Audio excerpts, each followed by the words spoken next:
Hello दोस्तों, एक बार फिर से स्वागत है आपका हमारे नए यूट्यूब चैनल ज्ञान क्रेडिट पे। तो आज मैं फिर से आपके लिए एक नया वीडियो लेक्चर लेके आया हूँ जो कि बेस्ड होगा टेंस के ऊपर, है ना? तो स्टार्ट करते हैं अपनी वीडियो लेक्चर को। तो सबसे पहले बताना चाहूँगा कि टेंस, जैसे ही मैंने टॉपिक बोला, जैसे ही मैंने लाइन बोली कि आज का जो हमारा लेक्चर होगा वो टेंस के ऊपर होगा, तो हमारे दिमाग में ना बहुत सारी चीज़ें घूमने लगती हैं, है ना? बहुत सारी बातें आने लगती हैं। अच्छा, टेंस के बारे में बोल रहे हैं, टेंस मतलब क्या होगा? Present indefinite, past indefinite, future indefinite, इस तरह से दिमाग में कुछ ना कुछ चलता रहता है। लेकिन मैं टेंस बताने से पहले मैं चाहता हूँ कि मैं कुछ ऐसी टर्मिनोलॉजी को बताऊँ जो कि टेंस में आगे यूज़ होगी, है ना? तो आगे जब टर्मिनोलॉजी जो आगे टेंस में यूज़ होगी, क्यों ना हम उससे पहले से कवर कर लें, ताकि अगर मैं डायरेक्टली उस चीज़ को वहाँ पे लिखूँ, तो आपके दिमाग में आए कि हाँ, ये हमारे काम का है और ये ऑलरेडी हम जानते हैं, है ना? तो आज मैं उन्हीं सब टर्मिनोलॉजी के बारे में सबसे पहले बताऊँगा, तब मैं आगे क्रॉसओवर करूँगा टेंस के ऊपर, है ना?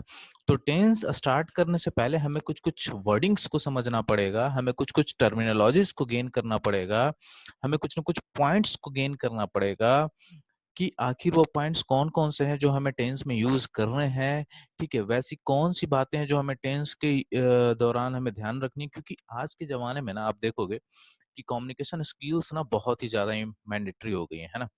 कोई भी यही चाहता है, किसी के अंदर भी यही ईगरनेस होती है कि मैं मेरा जो कम्युनिकेशन स्किल्स हो, वो काफ़ी बेहतर हो, है ना?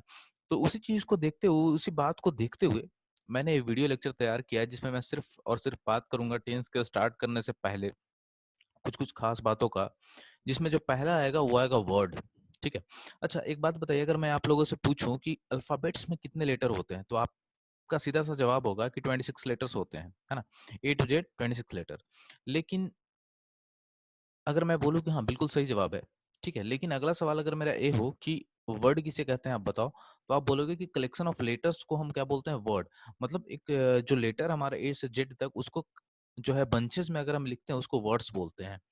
ठीक है, तो मेरा जवाब होगा नहीं, ये गलत है, ठीक है? बंचेस में तो हम कुछ भी लिख सकते हैं, इसका मतलब क्या है, वो वर्ड है? नहीं, वर्ड हम क्या बोलेंगे, वर्ड उसको बोलेंगे कि वैसा लेटर का बंचेस, है ना? मतलब लेटर्स का वैसा कलेक्शन, ठीक है? बहुत सारे लेटर्स का ऐसा कलेक्शन जिसमें से कि एक मीनिंग निकल रहा हो, है ना? जिससे कि एक पार्टिकुलर मीनिंग निकल रहा हो, उसको क्या बोलेंगे, वर्ड। ऐसा नहीं कि मैंने कुछ भी लिख लिया ए, जेड, क्यू, पी, एस, ठीक है? 4 लेटर, 5 लेटर का वर्ड हो गया और मैं बोलूँगी कि वर्ड है। इसका कोई मीनिंग ही नहीं निकल रहा है ना? तो जिस वर्ड से कोई मीनिंग ना निकले वो वर्ड नहीं है। लेकिन हाँ, जिस पार्टिकुलर बंचेज ऑफ लेटर से अगर कोई मीनिंग निकल रहा है, उसका मतलब क्या है? वो वर्ड है। एग्ज़ाम्पल के तौर पे मैंने आगे बता रखा है आप लोगों को, ठीक है? देखिएगा, ठीक है, वर्ड। मैंने ना 2 वर्ड्स लिख रखे हैं, ठीक है? दोनों में लेफ्ट हैंड साइड देखिए और राइट हैंड साइड देखिए, ठीक है? दोनों के दोनों जो वर्ड्स हैं सिमिलर हैं, है ना? इट मीन्स कि जो इनका स्पेल है बिल्कुल एक ही है। एचएलईपी 4 लेटर्स के भी हैं, एचईएलपी 4 लेटर्स के भी हैं। ब्यूटीफुल में सारे लेटर्स वही हैं, ए ब्यूटीफुल में भी सारे लेटर्स वही हैं। डिफरेंस क्या है? क्या इसे हम रेड कलर में जो उसे वर्ड बोलेंगे और जो राइट में ब्लैक जो मेंशन है उसके हम उसे वर्ड बोलेंगे? नहीं। जो रेड से मेंशन है उसे हम वर्ड नहीं बोलेंगे। ऐसा क्यों मैं बोल रहा हूँ? क्योंकि एक बात बताइए, एचएलईपी क्या है, कोई ऐसा वर्ड होता है या फिर इससे कोई मीनिंग निकल रहा है हमारा? कोई यूज़फुल मीनिंग? नहीं, कुछ भी नहीं है। लेकिन अगर वही मैं बोलूँ एचईएलपी, क्या इसका कोई मीनिंग निकलता? हाँ, किसी की मदद करना, है ना? तो मेरा कहना ये है कि कोई भी ऐसा कलेक्शन ऑफ लेटर जिससे एक पर्टिकुलर मीनिंग निकले, उसे हम क्या बोलते हैं? वर्ड बोलते हैं। ठीक है? सेम अगले एग्जांपल में भी है, ब्यूटीफ्लू मैंने एक लिखा है, सेम लेटर से यहाँ भी है ब्यूटीफुल, ठीक है? राइट वाले का मीनिंग निकल रहा है लेकिन लेफ्ट वाले का नहीं निकल रहा है। इट मीन्स कि राइट वाला एक वर्ड है लेकिन लेफ्ट वाले को वर्ड नहीं बोल सकता, ठीक है? हालाँकि दोनों में लेटर्स बराबर हैं और एक ही हैं, लेकिन अरेंजमेंट जो है, जो पोज़ीशन मैंने दिया है, ठीक है? आई का पोज़ीशन कहाँ होना चाहिए, यू का पोज़ीशन कहाँ होना चाहिए, वो लेफ्ट में गड़बड़ है और राइट में सही है। तो मेरा यही कहना है कि वैसा कोई भी कलेक्शन ऑफ लेटर जिससे कि एक पर्टिकुलर मीनिंग निकले, उसे हम वर्ड बोलते हैं। ठीक है? आगे बढ़ते हैं सेंटेंस के ऊपर। तो अगर मैं सेम बोलूँ, अभी हमने लेटर से कहाँ पढ़ा? वर्ड के ऊपर। अब मैं कहाँ जाऊँगा? वर्ड से लेके सेंटेंस पे जाऊँगा, है ना? ध्यान से समझिएगा, मैंने क्या बताया था कि लेटर के कलेक्शन को क्या मैंने बोला? वर्ड, है ना? लेटर का कलेक्शन को क्या मैंने बोला, word means a bunches of letter और collection of letters which shows a particular meaning, which shows a suitable meaning, जो एक सुटेबल मीनिंग दे उसको क्या बोलते हैं, वर्ड। उसी तरह से आगे मैं बढ़ रहा हूँ सेंटेंस के ऊपर, क्योंकि लेटर से बनता है वर्ड, वर्ड से बनता है सेंटेंस। तो अब मैं बोलूंगा एक कलेक्शन ऑफ वर्ड। अब छोटे छोटे वर्ड का ऐसा कलेक्शन, ठीक है, जो कि एक पार्टिकुलर स्टेटमेंट दे, है ना। पहले क्या था वर्ड में कि वैसा ग्रुप ऑफ लेटर जो कि एक पार्टिकुलर मीनिंग दे, उसे हम क्या बोलते थे, वर्ड। अब मैं बोल रहा हूँ कि वैसा ग्रुप ऑफ वर्ड, छोटे छोटे वर्ड्स या कैसे भी वर्ड्स जिसका एक मीनिंग निकले, ठीक है, वो एक पार्टिकुलर स्टेटमेंट दे, और स्टेटमेंट कैसा होना चाहिए, सुटेबल होना चाहिए, ठीक है, एक मीनिंगफुल होना चाहिए, जिससे कि एक मीनिंग समझ में आए।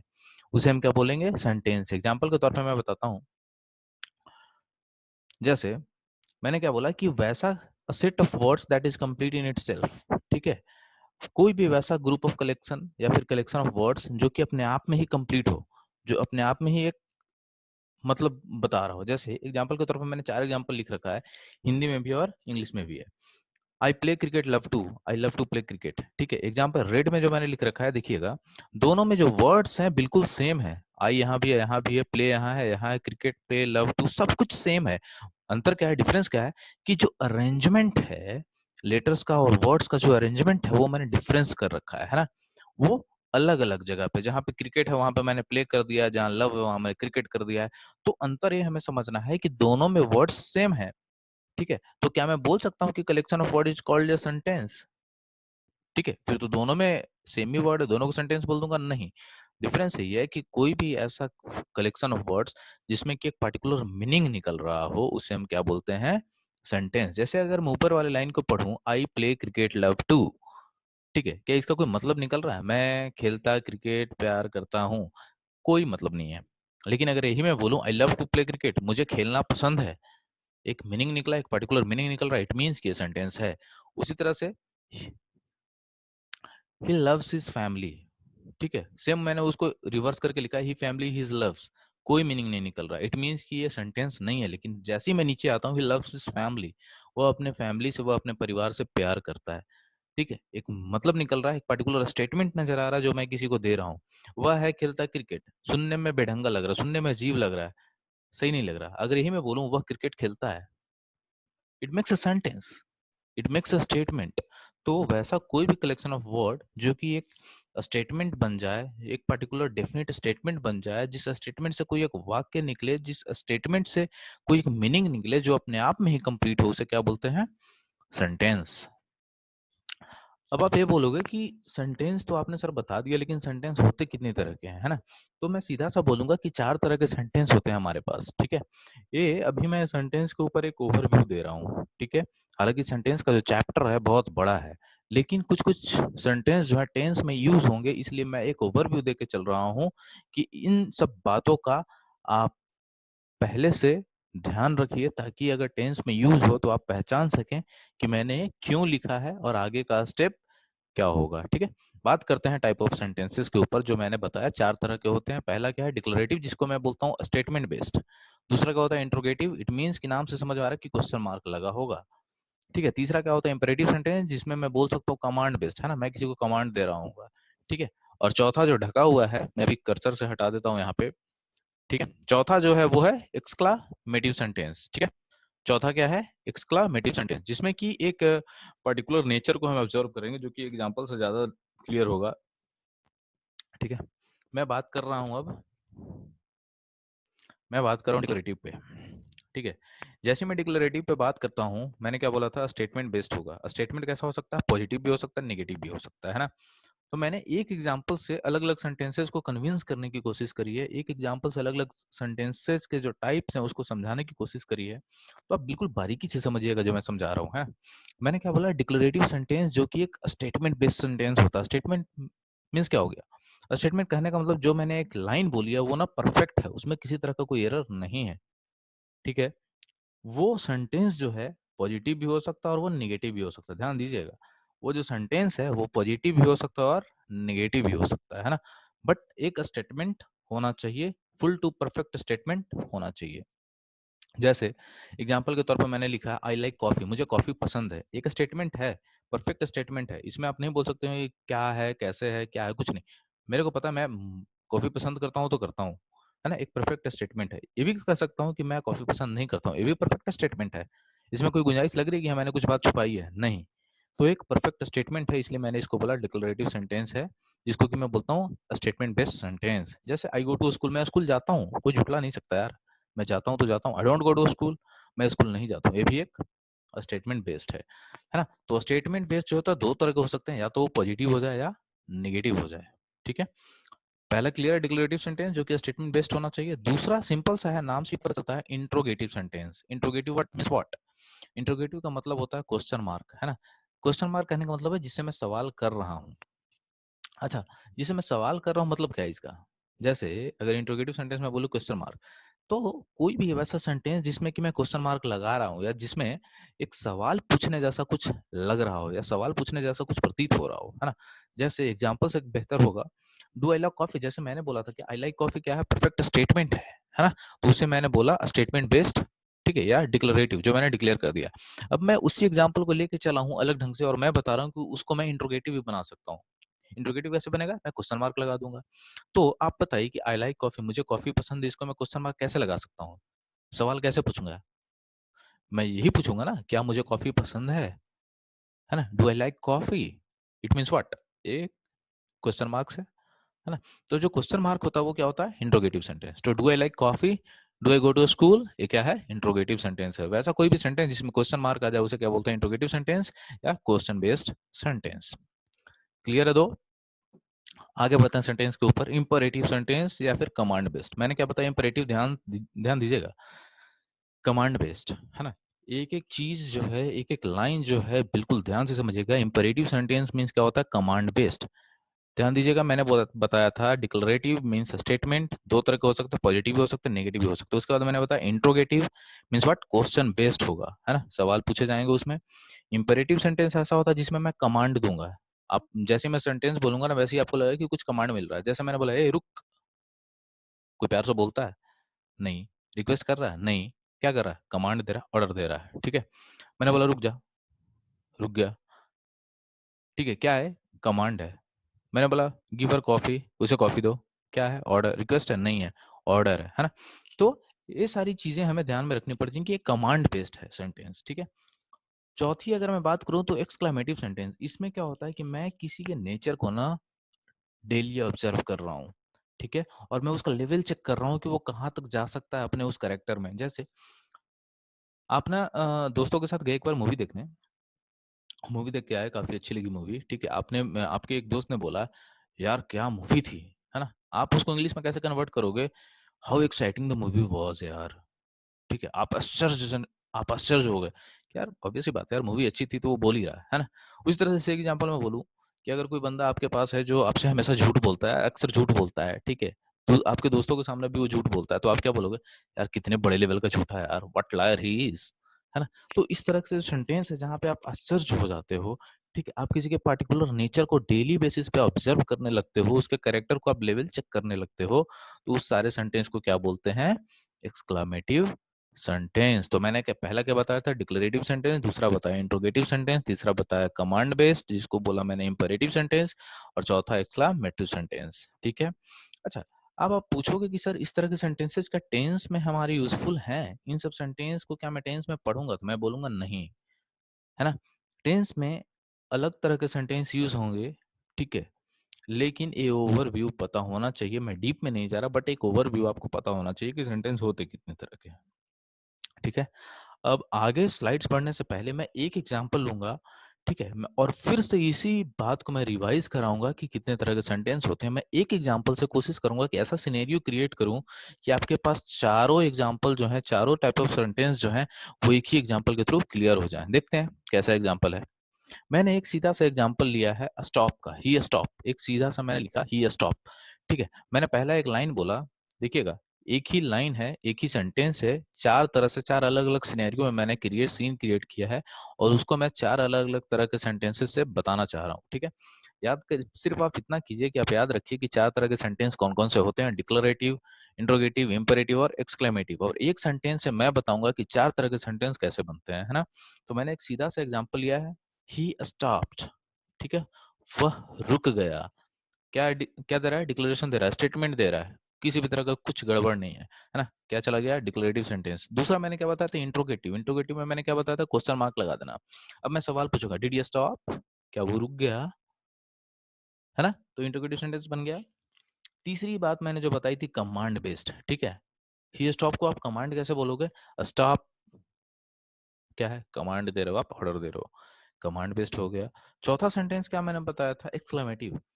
ठीक है, आश्चर्य हो जाते हो आप, हाउ यू स्टॉप? वो कैसे रुक गया? अचानक स्पीड में गाड़ी चल रही थी, अचानक वो दौड़ा था, अचानक रुक गया, है ना? लोग गिरते हैं, वो नहीं गिरा, तो आप क्या हो गए? आश्चर्य हो गए, हाउ यू स्टॉप? वो कैसे रुक गया यार?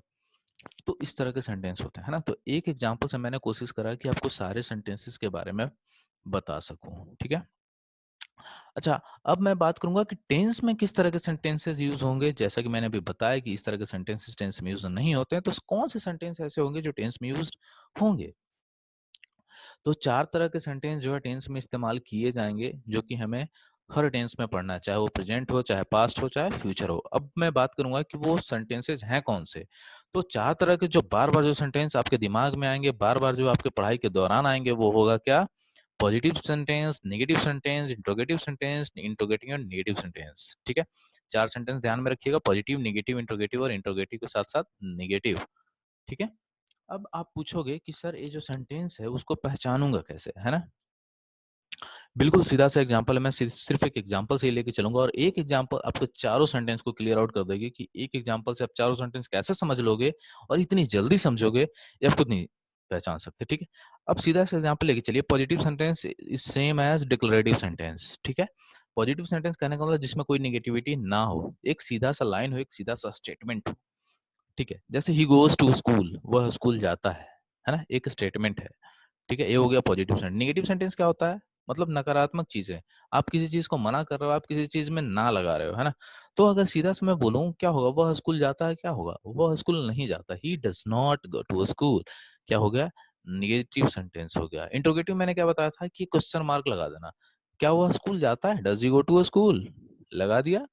चौथे में क्या होता है कि साथ साथ आप क्वेश्चन पूछ रहे हो और साथ साथ नेगेटिव भी बता रहे हो, है ना? तो does he not go to school, क्या वह स्कूल नहीं जाता है? तो एक सेंटेंस है, चार तरह के अलग अलग सिनेरियो सिनरीज क्रिएट किए जा रहे हैं, है ना? पॉजिटिव मीन्स जैसा लाइन है वैसा मैंने बोल दिया, नेगेटिव इट मीन्स कि नहीं लगा दिया, इंट्रोगेटिव मतलब सवाल पूछ लिया, और चौथा क्या होता है कि दोनों मिला के होता है, इंट्रोगेटिव भी और नेगेटिव भी। तो इन चार तरह के सेंटेंस को हम आगे टेंस में बार बार पढ़ेंगे, और इन्हीं चार तरह से कोई भी सेंटेंस बनता है ना? सेंटेंस चार ही तरह के हो सकते हैं, या तो पॉजिटिव हो, चाहे नेगेटिव हो, चाहे इंट्रोगेटिव हो, चाहे इंट्रोगेटिव नेगेटिव, इसके अलावा कोई सेंटेंस ही नहीं बना, है ना? अगर बनता भी है तो क्या चला जाता है? Special case. तो ये ध्यान में रखिएगा। आगे बढ़ते हैं कि जो टेंस में हमारा इस्तेमाल होने वाला है, उस सबसे मेन जो वर्ड है वहां पे जो इस्तेमाल होगा बार बार, वो आएगा वर्ब। ठीक है, अब दिमाग में सर्कुलेट करता है हमारा कि वर्ब क्या होता है ना? तो अगर मैं सीधा सा एक एग्जांपल बोलूं कि verb is a doing word, आपके दिमाग में कुछ आता है? वर्ब से क्या सर ने बोल दिया, verb is a doing word मतलब करने वाले को वर्ब बोलता है? नहीं, तो मैं बोलूंगा कि कोई भी वैसा सेंटेंस जिसमें काम करने वाली कुछ एक प्रतिक्रिया जनरेट हो रही है ना? जिससे कि काम करने का कुछ सर्टिफिकेशन मिल रहा हो, काम करने का कुछ जज़्बा मिल रहा हो, है ना? कोई भी वैसा वर्ड जिसमें से कुछ लग रहा हो कि हाँ, काम करने का प्रतिक्रिया नज़र आ रहा है, काम करने का कुछ रिसोर्स नज़र आ रहा है, उसको मैं क्या बोलता हूँ? वर्ब। ठीक है? या फिर जिस वर्ड से कुछ काम करने का अकरेंस का जो है, अकरेंस ऑफ वर्क कहीं से समझ आ रहा है, उसको क्या बोलते हैं? वर्ब। सीधा सा एग्जांपल लिखा है, word used to describe an action. कहीं किसी वर्ड से ऐसा लगता है कि किसी एक्शन होने का सिम्पटम आ रहा है, एक्शन होने का सर्टिफिकेशन नज़र आ रहा है, उसको मैं क्या बोलता हूँ? वर्ब। ठीक है? या फिर मैं बोलूँ एक्शन होने की तैयारी में है। जैसे या फिर अगर इन सब बातों को आप नहीं समझ पा रहे हो, तो एक सीधा सा एग्जांपल ये है कि कोई भी वैसा वर्ड ले लो और उससे ना एक सेंटेंस पूछो व्हाट के फॉर्म में। ठीक है? क्या के फॉर्म में एक सेंटेंस पूछो और देखो कि कुछ एक्शन मिल रहा है रिस्पॉन्स में या नहीं मिल रहा है। नहीं समझ पा रहे हो अभी आप? ठीक, एग्जांपल से समझाता हूँ। मैंने क्या बोला कि कोई भी आप एक वर्ड ले लो और उससे ना व्हाट के फॉर्म में एक सवाल पूछो, ठीक है? और देखो कि क्या उसका जवाब आपको मिल रहा है एक्शन के रूप में। अगर मिल रहा है इट मीन्स कि वर्ब है। जैसे एग्जांपल्स मैंने लिख रखा है, ईट, रन, गो, स्लीप, कम, प्ले। ठीक है? पहला से स्टार्ट करता हूँ मैं ईट से। मैंने क्या बोला? व्हाट के फॉर्म में सेंटेंस जो है एक सवाल पूछूंगा मैं। मैंने लिख रखा है ask question in the form of what. अगर आंसर मिलता है तो वर्ब है। मैं पूछूंगा वह क्या कर रहा है? ईट मीन्स क्या होता है? खाना। जवाब आएगा वह खाना खा रहा है। जवाब मिला, इट मीन्स कि वर्ब है। वह क्या कर रहा है? दौड़ रहा है। जवाब मिल रहा है, वर्ब है। वह क्या कर रहा है? गो मीन्स जाना, जा रहा है। जवाब मिल रहा है, एक्शन हो रहा है, कुछ काम चल रहा है, इट मीन्स कि वर्ब है। वह क्या कर रहा है? सो रहा है। यहाँ भी एक्शन है, इट मीन्स कि वर्ब है। कम, आना। वह क्या कर रहा है? आ रहा है ना? तो जैसे मैं सवाल पूछ रहा हूँ, ठीक है, उसका जवाब मिल रहा है। लेकिन जैसे ही आप एग्जाम्पल दीजिएगा, जैसे ही मैं बोलूं ब्यूटीफुल, वह क्या कर रहा है? सुंदर। जवाब मिल रहा है? कुछ नहीं मिल रहा, इट मीन्स कि वो वर्ब नहीं है। ठीक है। लेकिन जैसे मैं बोलूं प्ले, क्या कर रहा है? खेल रहा है। तो एक जवाब मिल रहा है ना? तो उसको मैं क्या बोलता हूँ? वर्ब। तो वैसा कोई भी वर्ड जिससे कि मैं व्हाट के फॉर्म में अगर सवाल करूं तो उसका जवाब मिल जाए, उसको मैं क्या बोलता हूँ? वर्ब। और सीधा सा अगर लैंग्वेज के फॉर्म में बात करूं तो वह सब जिससे कुछ करने या होने का बोध हो, उसे क्या हम बोलते हैं? वर्ब। या फिर word used to describe an action, state और occurrence, that is called a verb. आगे बढ़ते हैं। वर्ब के बारे में हमने समझ लिया। आगे जो मैं बात करूंगा कि टेंस जब मैं पढ़ाऊंगा, ठीक है, तो टेंस के स्टार्टिंग में ही ये जो मैंने वर्ब बताया आपको, वर्ब ना, एक वर्ब 5 तरीके से इस्तेमाल होते हैं किसी सेंटेंस में। ठीक है, बिल्कुल सही सुन रहे हैं आप। एक वर्ड पांच एक वर्ब जो है 5 तरह से यूज हो सकते हैं अपने किसी सेंटेंस में। डिपेंड करता है कि सेंटेंस कैसा है, पास्ट का है, परफेक्ट का है, फ्यूचर का है, या फिर वो पहले हो चुका है, होने वाला है, या हो रहा है, इस पे डिपेंड करता है। ठीक है। तो वर्ब हमें अभी वो नहीं जानना है, हमें बस इतना समझना है कि वर्ब 5 तरीके से कैसे डिवाइड करते हैं हम लोग, है ना? 5 फॉर्म कैसे कैसे बनते हैं। तो मैंने एक एग्जांपल लेके चला है कि गो। गो का अगर मैं 5 तरीके से वर्ब को लिखूं, गो मीन्स क्या होता है? जाना। एक वर्ब है, मैंने पहले ही बताया। गो क्या कर रहा है? तो जा रहा है ना? तो गो का एक सेंटेंस निकल रहा है। ठीक है। गो से एक हमारे पास कोई विकल्प आ रहा है, गो से कोई एक मीनिंग आ रहा है, गो से हमें आंसर मिल रहा है। तो सीधा सा एग्जाम्पल लेके चलता हूँ। गो एक वर्ब है, इसका 5 तरह से मैं कैसे लिखूंगा, है ना? तो पहला जो वर्ब होगा गो का, गो मैंने लिख दिया, जिसको मैंने बोला V1। वी से ध्यान रखिएगा, वर्ब होता है, क्योंकि मैंने यहाँ ऊपर में भी लिख रखा है V फॉर वर्ब। ठीक है, V फॉर वर्ब। तो वर्ब मैंने बताया कि 5 तरह से हो सकते हैं, है ना? तो इसलिए मैंने लिखा है V1, V2, V3, V4, V5। तो मैंने एक एग्जांपल लिया गो। गो का अगर V1 लिखूं, V1 मीन्स क्या? वर्ब का पहला रूप, है ना? First form. तो वर्ब का फर्स्ट फॉर्म क्या होता है? सिर्फ वर्ब ही हो सकता है, तो जैसा है तैसा रहेगा, है ना? तो V1 की जगह पे मैंने लिख दिया गो। V2 वेंट, V3 गोन, V4 मीन्स कंटिन्यूअस, जो भी चल रहा है, गोइंग, इसलिए आईएनजी लगाया। V5 goes. उसी के साथ मैंने लिखा इट का, ईट, एट, इटेन, ईटिंग और it's. Same come, come, coming, comes, है ना? तो एक चीज आप कॉमन नजर आ रहा होगा आपके दिमाग में कि V4 में हमेशा आईएनजी लग रहा है। तो जी हाँ, V4 मतलब कंटिन्यूअस, जहाँ पे सब वर्ब में आईएनजी लगाना है ना? बिल्कुल ध्यान रखिएगा, जहाँ पे V4 आएगा वहाँ आईएनजी लगाना है। इट मीन्स कि वो काम चल रहा है, कंटिन्यूअस है, याद रखिएगा। तो अब हमने समझा कि वर्ब जो है 5 तरीके से इस्तेमाल हो सकता है, V1, V2, V3, V4, V5। क्योंकि मैं टेंस में लिखूंगा सब्जेक्ट प्लस V5, तो आपको समझना होगा कि V5 का मतलब क्या होता है, जहाँ एस या एस लग जाता है। ठीक है, गौर कीजिएगा। V4 मैंने बताया कि आईएनजी लग जाता है वर्ब के लास्ट में, जो कि शो करता है कंटिन्यूअस। V5 में क्या होता है? तो वर्ब में या तो एस लगता है या फिर ईएस लगता है। जैसे गो में देखिए ईएस लगा है, इट में देखिए एस लगा है, कम में देखिए एस लगा है ना? तो V4 मतलब आईएनजी, V5 मतलब एस या फिर ईएस। ठीक है, आगे बढ़ते हैं सब्जेक्ट के ऊपर। अब मैंने बताया कि टेंस में पढ़ने से पहले हमें पता होना चाहिए सब्जेक्ट क्या है, वर्ब क्या है, ऑब्जेक्ट क्या है, वर्ब क्या है, ये सारी चीजें हमें मालूम होनी चाहिए, है ना? तो अब सब्जेक्ट क्या होता है? सब्जेक्ट उसको बोलते हैं जिसके बारे में मैं बात कर रहा हूँ। ठीक है। अब मैं जैसे ही लाइनें बोलता हूँ जिसके बारे में मैं बात कर रहा हूँ, तो शायद आप नहीं समझ पाओगे, लेकिन वही अगर मैं एग्जाम्पल आपको दूं और उसके थ्रू मैं आपको बताऊं, तो शायद बेहतर ढंग से समझ आएगा। तो ध्यान दीजिएगा। सब्जेक्ट क्या होता है? For whom we are talking, किसके बारे में हम बात कर रहे हैं। To whom the complete line says, या फिर एक पूरी की पूरी लाइन किसके बारे में बोल रही है, उसको क्या मैं बोलता हूँ? सब्जेक्ट। जैसे आई गो टू स्कूल, मैं स्कूल जाता हूँ, किसके बारे में बात चल रही है? मेरे बारे में। तो आई क्या है? सब्जेक्ट। पूरी लाइन किस पे डिपेंड है? आई के ऊपर। Ram pledge cricket, Ram cricket खेलता है। ठीक है, कौन खेल रहा है, किसके बारे में बात चल रही है? राम के बारे में, है ना? पूरी लाइन किस पे डिपेंड है? राम पे। इट मीन्स राम एक सब्जेक्ट है। ही सर्व द नेशन, वो देश की सेवा करता है। किसके बारे में बात चल रही है? उसके बारे में।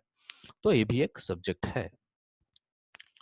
अच्छा, अब मैं बोलूं कि सब्जेक्ट और वर्ब, मैंने बताया आपको सब्जेक्ट होता है किसी सेंटेंस में, वर्ब होता है, और एक सेंटेंस बनाने के लिए ना 3 चीजों की आवश्यकता होती है: सब्जेक्ट, वर्ब और ऑब्जेक्ट। ऑब्जेक्ट नहीं भी हो तो चलेगा, लेकिन अगर सब्जेक्ट और वर्ब के अलावा अगर कुछ बचता है तो उसे हम ध्यान दीजिएगा।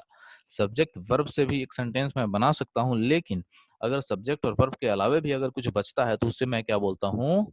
ऑब्जेक्ट। तो ऑब्जेक्ट क्या है? सब्जेक्ट और वर्ब के अलावा सेंटेंस में जो कुछ भी बचा उसे मैं क्या बोलूंगा? ऑब्जेक्ट। अब आइडेंटिफिकेशन हम समझते हैं, मैंने 3 एग्जांपल लिख रखा है, उसमें से आपको पहचानना है कि सब्जेक्ट कौन सा है, वर्ब कौन सा है और ऑब्जेक्ट कौन सा है। फिर से रिपीट करवा देता हूँ, सब्जेक्ट मैं उसे बोलता हूँ जिसके बारे में बात चल रही है, वर्ब उसे बोलते हैं जिसके बारे में कुछ करने या होने का बोध होता है, ठीक है? जिससे करने या होने का कुछ सबूत मिलता है, या फिर सीधा सा एग्जांपल है कि जिससे अगर मैं व्हाट के फॉर्म में सवाल पूछूं तो एक जवाब मिले, उसे क्या मैं बोलूंगा? वर्ब। और इन सब के अलावा जो कुछ भी एक सेंटेंस में बचता है उसे क्या मैं बोलता हूँ? ऑब्जेक्ट। तो राम प्लेज क्रिकेट, किसके बारे में बात चल रही है? राम के बारे में। राम के बारे में, तो राम क्या है? सब्जेक्ट। प्ले, खेल रहा है, क्या खेल रहा है? क्या कर रहा है? खेल रहा है, तो प्ले क्या हो गया? वर्ब। लास्ट में क्रिकेट बच गया तो क्या है? ऑब्जेक्ट। सेम टू सेम आ जाइए, ही क्या है? सब्जेक्ट, गो क्या है? वर्ब, टू गो स्कूल क्या है? ऑब्जेक्ट। यू, किसके बारे में बात चल रही है? यू ईट मैंगो, तुम आम खाते हो, किसके बारे में बात चल रही है? तुम के बारे में, तो तुम क्या है? सब्जेक्ट। इट मींस कि you is a subject, it is a verb और मैंगो इज ए ऑब्जेक्ट, ठीक है? तो आज का जो हमने जो वीडियो लेक्चर देखा, हमने देखा सबसे पहला वर्ड, कलेक्शन ऑफ लेटर्स। दूसरा हमने देखा सेंटेंस, कलेक्शन ऑफ वर्ड्स। तीसरा हमने देखा वर्ब जो एक डूइंग वर्ड है। चौथा हमने देखा सब्जेक्ट।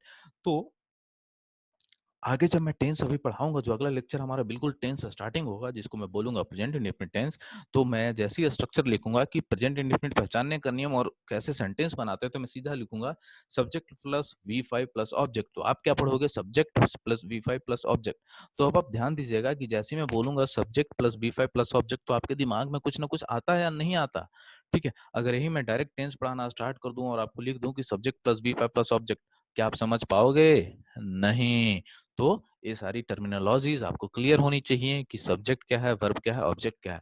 अब जैसे ही मैं लिखता हूँ कुछ, आपके दिमाग में स्ट्राइक करेगा कि सब्जेक्ट सर ने बताया था जिसके बारे में बात चल रही है, वर्ब वो बताया था जिसके बारे में अकरेंस का कोई बोध हो, उसे क्या होते हुए वर्ब बोलते हैं, और ऑब्जेक्ट जो इन दोनों के अलावा कुछ भी बच जाए उसे क्या बोलते हैं? ऑब्जेक्ट। तो आज के लिए बस इतना ही, ठीक है? अगले वीडियो लेक्चर में फिर से मिलूंगा मैं किसी नए टॉपिक पे, नए क्या टेंस ही पढ़ाऊंगा मैं, ठीक है? बाकी आप हर सब्जेक्ट के लिए हमारे इस ट्यूटोरियल गुरु को बिल्कुल फॉलो करते रहिएगा, हमारा जो चैनल है ज्ञान क्रेडिट बिल्कुल फॉलो करते रहिएगा, और वीडियो अगर अच्छी लगे तो प्लीज लाइक एंड सब्सक्राइब करें। आज के लिए बस इतना ही। Thank you, bye bye.